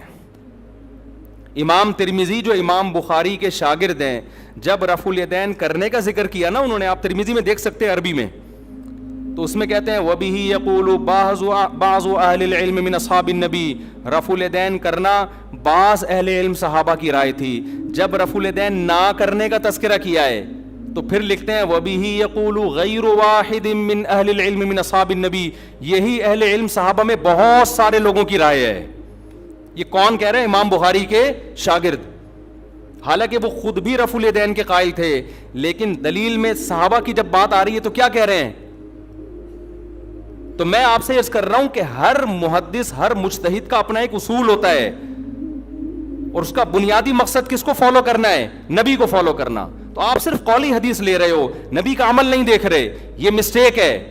تو نبی نے پہلی علامت کیا بیان کی؟ ما انا علیہ، بولو نا، وہ اصحابی، جس پر میں ہوں، جو میرا عمل ہے جس پر. تو یہ نبی کا عمل تھا. اب اس عمل میں اختلاف ہو سکتا ہے، کوئی کہہ رہا ہے ہاتھ چھوڑ کے نماز کا عمل تھا، کوئی کہہ رہا ہے ہاتھ باندھ کے نماز کا عمل تھا، کوئی کہہ رہا ہے رفع الیدین کا عمل تھا، کوئی کہہ رہا ہے نہ کرنے کا عمل تھا، آخر عمل. ٹھیک ہے، یہ اختلاف شریعت میں ناپسندیدہ نہیں ہے. اس اختلاف کی بیس پہ فرقے نہیں بنتے، کوئی بنائے گا تو وہ جہنمی ہے. اور یہ اختلاف صحابہ میں بھی تھا، کیونکہ دونوں میں وہ علامت پائی جا رہی ہے ما انا علیہ. کامیاب فرقے کی علامت کیا ہے؟ جس پر نبی کا عمل. تو نبی کا عمل دونوں پر ہے نا، تو اس میں آپ دونوں میں سے کسی کو بھی غلط بولو نا یار. نہ ہاتھ باندھ کے نماز پڑھنے والے کو، نہ ہاتھ چھوڑ کے، نہ رفع الیدین کرنے والے کو، نہ کرنے والے کو، کیونکہ دونوں کے پاس دلیل ہے، دونوں مکتبہ فکر کی، اور دونوں کہاں سے ثابت کرتے ہیں؟ نبی سے. تو اس بیس پہ جتنا بھی اختلاف ہو، اس اختلاف سے جنت اور جہنم کا فتویٰ نہیں لگتا. سمجھ میں آ رہی ہے بات؟ اگلی بات، نبی یہاں کہہ کے رکے نہیں صرف ما انا علیہ. اگر آپ رک جاتے تو ہم صحابہ کو بیچ سے نکال دیتے. ہم کہتے ہیں حدیث میں کیا آ رہا ہے، بس نبی نے فرمایا وَأَصْحَابِي. کیوں؟ اب دیکھو ترتیب کیا ہے. آپ نے قرآن کا ذکر کیوں نہیں کیا؟ کیونکہ قرآن کی لوگ ایسی تشریح کریں گے جو نبی کی تشریح کے خلاف. جیسے غامدی صاحب اللہ ان کی عمر میں برکت دے، بہت ساری تشریحات ایسی کرتے ہیں قرآن کی جو حدیثوں کے خلاف جا رہی ہیں. نبی نے شادی شدہ زانی مرد کو رجم کیا ہے، ساری دنیا جانتی ہے، متواتر روایات ہیں. وہ قرآن کی آیت کی تشریح کرتے ہیں کہ زانی مرد اور عورت کو 100 کوڑے مارو. وہ تشریح ایسی کر رہے ہیں جس میں شادی شدہ کو بھی شامل کر رہے ہیں، حالانکہ یہ کنواروں کے بارے میں نازل ہوئی ہے. حدیث سے پتہ چلتا ہے، متواتر حدیث سے. تو نبی نے کیا فرمایا؟ قرآن کا تذکرہ کیوں نہیں ڈائریکٹ اپنے عمل کو پیش کیا، تاکہ لوگ قرآن کی وہ تشریح نہ کریں جو میرے عمل کے، صرف میری حدیث نہیں، میرے عمل کے بھی خلاف ہو. اور عمل بھی نبی کا اصل میں حدیثی کہلاتا ہے. 2 قسمیں، قولی اور ایک فعلی. آپ نے ایک عمل کیا، صحابہ نے سینہ بسینہ اس عمل کو نقل کیا، یہ بھی حدیث ہے، چاہے بخاری میں نہ بھی ہو، چاہے مسلم میں نہ بھی ہو. دوسرا، آپ نے ان لوگوں پہ رد کرنے کے لیے جو حدیث کی تشریح اخپل طریقے سے کریں اور اس میں صحابہ کو بیچ سے نکال دیں، ان کو نکالنے کے لیے آپ نے کیا فرمایا؟ میرا اور میرے اصحاب کا عمل. سمجھ میں آ رہی ہے بات؟ میرے اور میرے اصحاب کا عمل. کیا مطلب؟ ایسے فرقے آئیں گے جو قرآن کی تشریح اخپل طریقے سے کریں گے، حدیث کو بیچ سے نکال دیں گے، یہ بھی جہنمی، چاہے وہ اپنے آپ کو صبح و شام اہل قرآن کہتے ہوں. لیبل جو منکرین حدیث ہیں ان کا پتہ ہے اپنے فرقے کا نام کیا رکھا ہے؟ اہل قرآن. اور جب آپ ان کے سامنے بیٹھو گے قرآن کے فضائل بیان کرنا شروع کر دیں گے، بار بار قرآن کیا کہتے ہیں، اللہ کا کلام. مقصد قرآن کی فضیلت نہیں ہوگی، مقصد حدیث کا انکار ہوگا. سمجھتے ہو گے نہیں سمجھتے؟ لوگ متاثر ہوتے ہیں، یار یہ ماشاءاللہ اللہ کے کلام کو کتنا فوکس کرتے ہیں، ماشاءاللہ ماشاءاللہ کتنا ان کے دل میں اللہ کے کلام کا جلال ہے. او بھائی، یہ جو آپ کے سامنے صبح و شام قرآن کے فضائل بیان کر رہا ہے، اس کا مقصد حدیث کی نفی ہے. ایک آدمی قرضہ مانگنے کے لیے آیا، اور آپ سے کہہ رہے سفارش کر دیں کہ وسیم بھائی مجھے قرضہ دے دیں. دوسرا بھی آ گیا قرضہ مانگنے کے لیے. آپ چاہ رہے ہو اس کو نہ ملے اس کو مل جائے, آپ کو پتہ ہے یہ سیٹ ایک ہی آدمی کو دے گا. اب آپ نے دوسرے کی بے پناہ تعریفیں شروع کر دیں, تو یہ تعریفوں میں ضمناً دوسرے کی کیا ہے؟ برائی ہے. یہ بندہ ٹھیک نہیں ہے, اس کو نہیں دو. ٹھیک ہے نا. لیکن نام پرویزی فرقے نے اپنا نام کیا رکھا ہوا ہے؟ اہل قرآن. اہل قرآن. تو اسی طرح جب حدیث نبی نے ہمیں پہلے بتا دیا, کچھ لوگ ایسے آئیں گے جو حدیث کی تشریح ایسی کریں گے جو صحابہ کی سمجھ میں نہیں آئی. نام کچھ بھی رکھ سکتے ہو آپ, اہل حدیث رکھ سکتے ہو آپ, اہل قرآن رکھ سکتے ہو آپ, دیوبندی رکھ سکتے ہو آپ, محمدی رکھ سکتے ہو, کچھ بھی رکھ سکتے ہو. عمل دیکھا جائے گا پریکٹیکلی ہو کیا رہا ہے. بھئی صحابہ کیوں نہیں, صحابہ کا فتویٰ یہ کیوں نہیں ہے؟ اور ان صحابہ میں بھی آپ نے سب سے زیادہ ہائی لائٹ کیا خلفائے راشدین کو. علیکم بسنتی و سنت الخلفاء الراشدین المہدیین, میری اور خلفائے راشدین کی سنت کو لازم پکڑو. میں دعوے سے کہتا ہوں خلفائے راشدین کے دور میں کوئی ایک مسجد دکھا دو جس میں رمضان میں 8 رکعت تراویح ہوتی ہو. کوئی ضعیف سند دکھا دو میرے بھائی. آپ بخاری مسلم کی حدیث ہے جو 8 رکعت والی, اس کی تشریح ایسی کر رہے ہیں جو صحابہ میں کسی کی سمجھ میں بولو نہیں آئی. اس کا مطلب آپ کی تشریح غلط ہے. بعض لوگ کہتے ہیں حضرت عمر سے ایک ضعیف روایت پیش کرتے ہیں کہ اس میں 8 کا تذکرہ ملتا ہے, وہ ضعیف روایت ہے. مان لو تو صحابہ کو نبی نے حکم دیا عمر کو فالو کرو نا, تو اگر حضرت عمر نے 8 پڑھوائی تھیں تو پھر پوری دنیا میں ہمیں 8 ملتی کیوں نہیں ہے؟ کوفہ میں, بصرہ میں, دمشق میں, مصر میں 8 سے زیادہ کیوں ملتی ہیں ہمیں؟ آج لوگ کہتے ہیں مکہ مدینہ میں 8 ہو رہی ہیں. بھئی آج کا مکہ مدینہ لوگے یا 1200 سال 1300 سال پہلے کا مکہ مدینہ لوگے؟ آج لوگ کہتے ہیں سعودی عرب میں 3 کو 1 کہتے ہیں. بھائی سعودی عرب میں آج کہتے ہیں نا, 1400 سال سے سعودی عرب میں 3 کو 3 ہی کہتے تھے. تو 1400 سال سے جو اسلام تھا وہ والا صحیح تھا یا آج جو اسلام ہے وہ والا صحیح ہے؟ کھوپڑی کام نہیں کر رہی لوگوں کی. یعنی عجیب.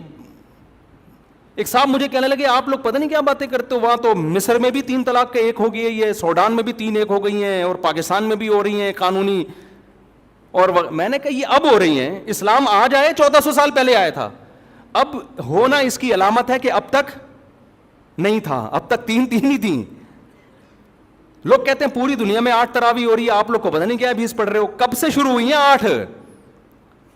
آپ 100-150 سال پہلے تاریخ کی کتابیں اٹھا کے دیکھو, پوری دنیا میں 20 سے کم کہیں بھی 1 رکعت بھی نہیں ہوتی تھی. تو بعد میں چینج ہوئی ہے. اب جو چینجنگ ہو رہی ہے وہ قابل قبول نہیں ہے. اب تو چینج, اب تھوڑی لوگ. عبداللہ بن مسعود کا مشہور قول ہے من کان منکم مستنن فلیستن بمن قد مات. جو تم میں فالو کرنا چاہتا ہے پہلوں کو فالو کرے, اس لیے کہ زندہ لوگوں کے بارے میں یہ خوف ہے کہ وہ فتنے سے محفوظ نہیں ہے. زندہ لوگ بک بھی جاتے ہیں, ان کے اپنے مفاد بھی ہوتے ہیں, سیاسی مفاد بھی ہوتے ہیں, حکومتی دباؤ بھی ہوتا ہے. اب حرمین میں کہہ رہے ہیں 10 رکعت تراویح ہو گئی. بھائی کیا پتہ بادشاہ نے ایک آرڈر دیا ہو کہ 10 ہوں گی. ہمارے ایک دوست وہاں فجر کی نماز کا ٹائم داخل, اقامت ہو رہی, بیٹھے ہوئے ہیں. میں نے کہا بھائی نماز کھڑی ہو رہی ہے, مسجد نبوی میں پڑھو. کہہ رہے ہیں پتہ نہیں کہ ایسا نہ ہو عمر ملک ہو, بادشاہ کا حکم ہو وقت سے پہلے پڑھنے کا, تو میں پہلے اپلیکیشن میں دیکھ لوں ٹائم داخل بھی ہوا کہ نہیں ہوا. خیر وہ تو تھوڑا انہوں نے غلو کر دیا, لیکن وہ ڈر گئے تھے نا یار ایسا نہ ہو کہ بادشاہ سلامت میں کچھ بھی حکم دے دیا ہو. ایسا ہوتا نہیں ہے کہ بادشاہ سلامت ٹائم سے پہلے نماز پڑھنے کا آرڈر دے دے. لیکن آپ کیسے یہ کہہ سکتے ہو کہ یہ عرب علماء کا فتویٰ ہے؟ اگر چند کا ہے بھی تو ہمارے لیے ان کے احترام کے باوجود وہ فتویٰ حجت نہیں ہے. اب میں آخری بات جو محرم پہ لے کے چلا تھا, میں جلدی سے وہ سمیٹ کے ختم کرتا ہوں. اصل تو میرا ٹاپک یہ تھا محرم. تو بہن بھائی فرقے بنتے چلے جائیں گے, محرم میں جو کچھ ہو رہا ہے یہ لوگ کریں گے. نبی نے فرمایا 73 فرقوں میں امت تقسیم ہوگی. میں نے اور آپ نے وہ کام کرنا ہے جو قرآن میں ہے, حدیث میں ہے, اور اس پر کس کا عمل ہے؟ صحابہ کا. اور یہ جو چاروں ائمہ ہیں نا, انہوں نے انہی کو فالو کیا ہے, صحابہ کو. اس لیے امت کہتی ہے چاروں ائمہ کا جس مسئلے پر اتفاق ہو اس سے شذوذ اور خروج اختیار کرنا جائز نہیں ہے, کیونکہ یہ اس کی ظاہری ایک علامت ہے کہ حق اس میں منحصر ہے. اتنے بڑے بڑے ائمہ کیسے غلطی 1 سے ہوتی ہے, 2 سے ہوتی ہے؟ چاروں ہی متفق کیسے ہو گئے؟ اور اگر آپ نہیں مانتے تو اتنی بات تو مانتے ہو نا، نبی اور صحابہ یہ تو منسوس ہے نا. تو مجھے بتاؤ محرم صحابہ کی زندگی میں آیا تھا کہ نہیں آیا تھا؟ اہل بیت کی زندگی میں آیا تھا نہیں آیا تھا؟ کوئی ایک صحیح روایت ہمیں ملتی ہے کہ اہل بیت نے وہ کچھ کیا جو آج ہم کر رہے ہیں؟ کیا حضرت حسین ابن علی رضی اللہ عنہ سید الشہداء کیا انہوں نے ماتم کی ترغیب دی ہے، یا ان کے اولادوں نے ماتم کی ترغیب دی ہو؟ غم منانا، غموں میں رونا پیٹنا، ماتم کرنا، اسلام صبر کی تلقین دیتا ہے. اہل بیت کا حکم بھی کیا تھا؟ صبر. واویلا کرنا، رونا پیٹنا، چیخنا چلانا یہ اسلام کا حکم نہیں ہے. بعض لوگ استدلال کرتے ہیں کہ فلاں موقع پہ نبی صلی اللہ علیہ وسلم روئے، فلاں موقع پہ فلاں صحابی روئے. غم کے موقع پہ روئے ہیں، غم کا موقع گزرنے کے بعد اس تاریخ آنے پر روئے، ایسا ہمیں تذکرہ بولو نہیں ملتا. غم کے موقع پہ رونا تو انسان کی نیچر ہے، فطرت ہے، اس میں بھی چیخنے کی اجازت نہیں ہے، ماتم کی اجازت نہیں ہے. عین جب صدمہ پہنچے اس وقت آپ کو ماتم کی اجازت نہیں، نبی نے لعنت فرمائی ہے. تو صدمہ گزرنے کے 1 سال بعد اس تاریخ کو آنے پر کہاں سے اجازت ہو گئی؟ میں تشدد کا قائل نہیں ہوں، میرا مقصد یہ نہیں ہے کہ آپ جو لوگ یہ کر رہے ہیں ان کو جا کے چھیڑیں، تنگ کریں. ہمارا ملک فرقہ واریت اور لسانی اور فرقہ وارانہ جھگڑوں کا متحمل نہیں ہے، مار دھاڑ اور نفرت والی تقریریں کرنا نہیں ہے. میرا مقصد تو اہل سنت والجماعت کو یہ بتانا ہے کہ آپ ایک فیصلہ کرو، آپ ادھر ہو یا ادھر ہو. آپ کے اصول کچھ اور ہیں، ان کے اصول کچھ اور ہیں، ان کو ان کے اصولوں پہ چلنے دیں. جب نبی نے کہہ دیا نا 73 ہوں گے تو 73 ہو کے رہیں گے. آپ فرقہ واریت ختم نہیں کر سکتے. آپ نے سلیکٹ کرنا ہے کہ صحیح کون ہے غلط کون ہے. آج لوگ کہتے ہیں فرقہ واریت ختم ہو جائے. میں نے کہا نہیں ہو سکتی ختم بھائی، نبی نے کہہ دیا 73 فرقے ہوں گے، کیسے ختم ہوگی؟ آپ نے سلیکٹ کرنا ہے، گائیڈ کرنا ہے کہ صحیح کون ہے، اپنے لیے سلیکشن کرنی ہے، ان میں صحیح کون ہے میں وہاں جاؤں گا. آپ کے پاس بہت سارے آپشن ہوتے ہیں دنیا میں بھی، تو آپ سارے آپشن ختم کر دیتے ہو. کئی رشتہ آیا آپ کے لیے، بہت ساری لڑکیاں ہیں، آپ نے کہا یہ ٹھیک ہے باقیوں کو بم سے اڑا دو. او بھائی آپ کو جو سمجھ میں آئے آپ اس سے شادی کر لو، بلکہ اس سے بھی نہیں 3 اور سے کر لو. اور لڑکی کے پاس ایک آپشن ہے، تو بھائی جو سمجھ میں آ رہا ہے اس سے کر لو، باقی وہ دوسرا جو مرضی آپ کے بھلا سے آپ کہیں اس کو مار دو کیونکہ وہ غلط آدمی کا رشتہ میرے پاس آیا ہے، بندہ ٹھیک نہیں ہے، ابا اس کو مروا دو. ابا کہے گا بیٹا تو اتنے لوگ صحیح بھی ہیں غلط بھی ہیں، تجھے جو صحیح لگ رہا ہے وہ بتا دے، جو غلط ہے وہ اس کو رہنے دے، وہ تیرا کام نہیں ہے. دنیا میں بہت سی غلط بھی ہوتی ہیں، ان کو وہ غلط مل جائے گا. تو فرقے تو رہیں گے، حضرت عیسیٰ علیہ السلام ہی آ کے ان فرقوں کو ختم کریں گے اور تلوار سے ختم ہوں گے یہ. اور یہ ہمیں اجازت، ہمیں بم پھاڑنے کی، تلوار چلانے کی، گالیاں دینے کی اور ایسے بیان کرنے کی جس سے نفرتیں پھیلیں، ہمیں اس کی اجازت نہیں ہے. ہمارے پاس تو جو بھی آتا ہے ہم اس کو گلے لگاتے ہیں. شیعہ لوگ بھی آتے ہیں، ہم ملتے ہیں، تمیز سے بات کرتے ہیں، اکرام کرتے ہیں، السلام علیکم. مذہب پہ بحث نہیں کرتے ہم، کیوں؟ ہمیں پتہ ہے خام خواہ کا جھگڑا ہوگا. جو سیکھنے آنا چاہے بات کر لیتے ہیں اس سے ہم. تو ہم نفرتوں کے قائل نہیں ہیں، نہ ہم تشدد کے قائل ہیں. ہم تو آپ کو یہ بتا رہے ہیں کہ آپ فیصلہ کرو کہ آپ ہو کس کیٹیگری میں. ہماری حدیث ہمیں یہ بتاتی ہے، ہمارے نبی ہمیں یہ بتاتے ہیں کہ ما انا علیہ و اصحابی، جو میرے اور صحابہ کا طریقہ. ہمارے نبی پہ محرم بھی آیا، صحابہ پہ محرم بھی آیا، جو انہوں نے کیا ہم بھی وہی کریں گے. ہمارے نبی کی زندگی میں ربیع الاول آیا، صحابہ کی زندگی میں خلفائے راشدین کی زندگی میں آیا، جو انہوں نے کیا ہم بولو نا وہ کریں گے. انہوں نے کیا کیا؟ صبر کیا ہے. غم کے موقع پہ کیا کیا ہے؟ صبر کیا ہے. تو ہم بھی کیا کریں گے؟ صبر. یا ہمیں اجازت دی ہے قاتل سے قصاص لیں. حضرت حسین کے قاتل اگر آج ہمیں مل جائیں ہم انشاءاللہ ان کو زندہ نہیں چھوڑیں گے. جب نہیں ہے ہمارے پاس، ہمارے دور میں نہیں ہے، تو اللہ سے ہم دعا کرتے اللہ ان سے انتقام لے قیامت کے دن. حضرت حسین کے خون کا بدلہ لے اللہ ان سے، اور لے گا، اللہ کیوں چھوڑے گا. لیکن اگر ہم نے اس حدود سے تجاوز کر کے ہم نے وہ کچھ کیا جو اللہ اس کے رسول کی منشا کے خلاف ہے، تو میرے بھائی جہاں قاتلوں سے سزا لی جائے گی اللہ ہمیں بھی نہیں چھوڑے گا. کہ یہ کون سی اہل بیت کی تعلیمات تھی جس پر تم عمل کر رہے ہو. سفید لباس اسلام میں پسندیدہ ہے، ٹھیک ہے، نبی نے ہر رنگ کا لباس پہنا ہے. پسند کس کو کیا؟ سفید کو، وہ محرم میں بھی پسندیدہ، وہ سفر میں بھی، وہ ربیع الاول میں. جیسے ہی رشتہ میسر ہو اسلام حکم دیتا ہے نکاح میں تاخیر نہ کرو، چاہے محرم ہو. محرم ہے تو سفر تک ڈیلے نہ کریں، سفر میں رشتہ ملا تو ربیع الاول تک ڈیلے نہ کریں. ویسے بھی میرے بھائی جس نے 4 شادیاں کرنی ہوں گی وہ اگر ڈیلے کرنا شروع کر دے تو اس کی ہو گئی. پھر اسلام میں تو یہ کہ جلدی نکاح کرو. محرم میں بھی کریں، جو نہیں کر رہے ان کو چھوڑ دیں، اپنے ان کا فرقہ ہے، ان کا مسلک ہے، چھیڑے نہیں کسی کو، جا کے بحث نہ کریں. دفتروں میں بحثیں خامخواہ کی شروع ہو جاتی ہیں. آپ نے اپنے بارے میں فیصلہ کرنا ہے میں کدھر ہوں، میں کدھر کھڑا ہوں. جو کالے کپڑے پہننے دیں، نہ ان پہ طنز کریں، نہ ان پہ ہوٹنگ کریں، یہ جائز نہیں ہے، اس سے نفرتیں پیدا ہوں گی. جو کر رہا ہے کرنے دو. آپ کے بچے جب پوچھیں ابو انہوں نے کالے کپڑے پہنے، بولیں بیٹا ان کا فرقہ ہے، ہم لوگ اس فرقے کے نہیں ہیں، ختم ہو گئی بات. تو ابو ہم اس فرقے ہم کیوں نہیں ہیں؟ بیٹا ہم حدیث میں آتا ہے کہ ما انا علیہ و اصحابی. جب بچہ آپ کا پوچھے نا تو آپ بتائیں حدیث میں آتا ہے جو میرے اور صحابہ نے، چونکہ صحابہ نے یہ نہیں کیا تو ہم بھی نہیں کر رہے. تو بیٹا پوچھے گا پھر یہ کیوں کر رہے ہیں؟ تو بیٹا جو ان کا کام ہے وہ ان سے پوچھنے کا ہے، وہ مجھ سے پوچھنے کا نہیں ہے. اب بچہ جائے گا ان سے پوچھنے کے لیے، اس کو بولیں بیٹا جب بڑے ہو جاؤ گے نا پھر جا کے پوچھنا، ابھی پوچھا تو رپلائی بھی ہوگا، اس سے کیا پیدا ہوگا؟ فتنہ. تو بچے میں کھوپڑی ہوگی تو وہ اتنی بات اس کی کھوپڑی میں انشاءاللہ آ جائے گی، 2 اور 2 4 کی طرح. پھر بچہ کہے گا ہمیں کیا کرنا چاہیے؟ اس کو بتا دو بیٹا قرآن میں صاف طور پہ لکھا ہوا ہے کہ ہم نے بنی اسرائیل سے عہد لیا تھا کہ ان احکام کو فالو کرنا ہے. بنی اسرائیل نے ان احکام کو چھوڑ کر فرقے بنا دیے. تو بیٹا قرآن میں سورہ بقرہ میں اللہ کہہ رہا ہے ان احکام کو فالو کرو، وَاعْبُدُوا اللَّهَ، اللہ کی عبادت کرو. سمجھتے ہو؟ بیٹا ہم نے کیا کرنا ہے؟ اللہ کی عبادت. ابو عبادت کیسے کرنی ہے؟ بیٹا 5 نمازیں پابندی سے پڑھنی ہے، ٹھیک ہے نا. زندگی میں 1 دفعہ حج کرنا ہے. بیٹا سال میں 1 دفعہ زکوٰۃ دینی ہے، اس کے حکام علماء سے پوچھ لو. یہ کرنا ہے ہم نے، محرم میں بھی کرنا ہے، سفر میں بھی کرنا ہے، ربیع الاول میں بھی کرنا ہے اور ربیع الثانی میں بھی کرنا ہے. جس کا جو حکم آتا جائے، رمضان میں روزے رکھنے، حج کے ایام میں حج کرنا ہے، وہ اللہ نے ڈیٹیں ہمیں بتا دی. ابا محرم میں کیا کرنا ہے؟ بیٹا محرم میں 9 10 یا 10 11 کا روزہ رکھنا ہے. اور زیادہ روزے رکھ سکتے ہو تو سبحان اللہ، حدیث میں آتا ہے سب سے زیادہ رمضان کے بعد روزوں کا ثواب کس مہینے میں ملتا ہے؟ محرم میں ملتا ہے. بیٹا ہم نے یہ کرنا ہے. سمجھ میں آ رہی ہے بات کہ نہیں آ رہی؟ اور کیا کرنا ہے؟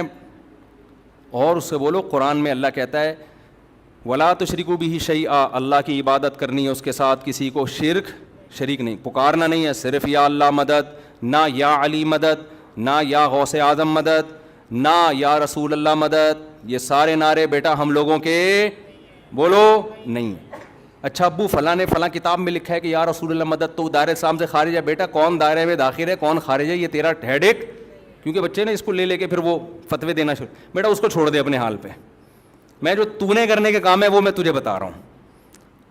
وہی ہے نا ایک آدمی رات کو تہجد میں اٹھ کے دعا مانگ رہا تھا، اے اللہ سارے لوگ سو رہے ہیں میں اکیلا جاگا ہوا ہوں، اس عمل کی لاج رکھ لے. سارے لوگ خراٹے لے رہے ہیں میں اکیلا. لوگوں نے کہا بھائی تو اپنی باتیں بتا، ہماری برائیاں کیوں کر رہا ہے اللہ کے سامنے؟ ایک آدمی نے کمبل نکال کے بولا بھائی تو اپنا بتا نا، ہماری برائیاں ہمیں کیوں ساتھ میں گھسیٹ رہا ہے، یہ لوگ سو رہے ہیں. تو بیٹا یہ آپ کے کرنے کا کام ہے. باقی آپ کسی بھی فتوے کون یا رسول اللہ کہہ رہے ہیں، کون کس کا کیا مطلب ہے، چھوڑو اس بحث کو. اس میں پھر بڑی طویل بحثیں ہیں، یہ ایسے دلدل میں پھنسو گے نکلنے کے قابل نہیں رہو گے. اچھا ابو اور کیا کرنا ہے میں نے؟ تو ان کو بتاؤ وَاعْبُدُوا اللَّهَ وَلَا تُشْرِكُوا بِهِ شَيْئًا وَبِالْوَالِدَيْنِ احسانا. بیٹا ماں باپ کے ساتھ کیا کرنا ہے؟ احسان. کیسے احسان کرنا ہے؟ اللہ کہتے ہیں لا تقل لهما اف، ماں باپ کے سامنے اف بھی نہیں کہنا. ان کے قدموں میں جنت تلاش کرنی ہے، محبت سے ان کی پیشانی پر دیکھنے سے حج عمرے کا ثواب ملے گا. سب سے بڑا حق اللہ رسول کے بعد کس کا ہے؟ والدین کا. ابا اور کیا کرنا ہے میں نے؟ وَبِالْوَالِدَيْنِ احسانا وَبِذِي الْقُرْبَى. بیٹا جو رشتہ جتنا قریب ہے اس سے بنا کے رکھنی ہے. ماں باپ کے بعد سب سے قریبی رشتہ بھائی بہنوں کا ہے، ان سے توڑنے نہیں دیکھنا. چاہے محرم ہو چاہے سفر میں ہو، کوئی روٹھا ہوا ہے تو اس کو جا کے کیا کر لو؟ راضی کر لو. ان پہ خرچ کرو، ہدیے دو، ان کو نذرانے دو تاکہ یہ جڑیں. جو رشتہ داری توڑتا ہے وہ محرم میں جو مرضی کر لے، حدیث میں آتا ہے وہ جنت میں نہیں جائے گا، چاہے وہ ربیع الاول میں جو مرضی کر لے. ابا اور کیا کرنا ہے؟ بیٹا رشتہ داری میں سب سے پہلا کام یہ ہے، قرآن کہتا ہے عورت کی میراث نہیں کھانا. میں مر جاؤں اپنی بہن کی وراثت اس سے پوچھے بغیر فوراً ہینڈ اوور کر دینا. سمجھ میں آ رہی ہے بات کہ نہیں آ رہی ہے؟ فوراً کیا کر دینا, اس کے حوالے کر دینا, میں مر جاؤں تو. ایسا نہ وہ 20 سال تک مانگتی رہے, یا آپ بولو ہم نے جہیز اتنا دے دیا تھا. اور بھی اس طرح کے حکام ہے جو سورۃ بقرہ میں ایک ہی جگہ اللہ نے وَقُولُوا لِلنَّاسِ حُسْنًا, جب بھی لوگوں سے بات کرنی ہے اچھے اخلاق سے بات کرنی ہے, تمیز سے بات کیا کرو. بیٹا جب تم بات کرتے ہو تو لگتا نہیں ہے کہ تم نے تمیز کہیں سے سیکھی بھی ہے. آہستہ آواز میں بات کیا کرو, دھیمے لہجے میں بات کیا کرو. یہ تو نہ کہیں تمیز سیکھی بھی نہیں ہے, پھر اور بدتمیز بن جائے گا. تو وَقُولُوا لِلنَّاسِ حُسْنًا وَأَقِیمُوا الصَّلَاةَ, نمازوں کو پابندی سے قائم کرو. یہ ہمارا اسلام ہے جو محرم میں بھی ہے, سفر میں بھی ہے, ربیع الاول میں بھی ہے. اس کے علاوہ جو کچھ ہے میرے بھائی وہ ہماری اپنی اختراعات ہیں, ایجادات ہیں, اس میں اللہ کی رضا شامل نہیں ہے. اللہ تعالی ہمیں سمجھنے کی, عمل کی توفیق عطا فرمائے. جمعے کے بیان کے بعد تھوڑی دیر مسائل کا سیشن ہوگا. آپ لوگوں نے بھی کچھ پوچھنا ہے تو پوچھ سکتے ہیں, جانا ہے تو جا سکتے ہیں.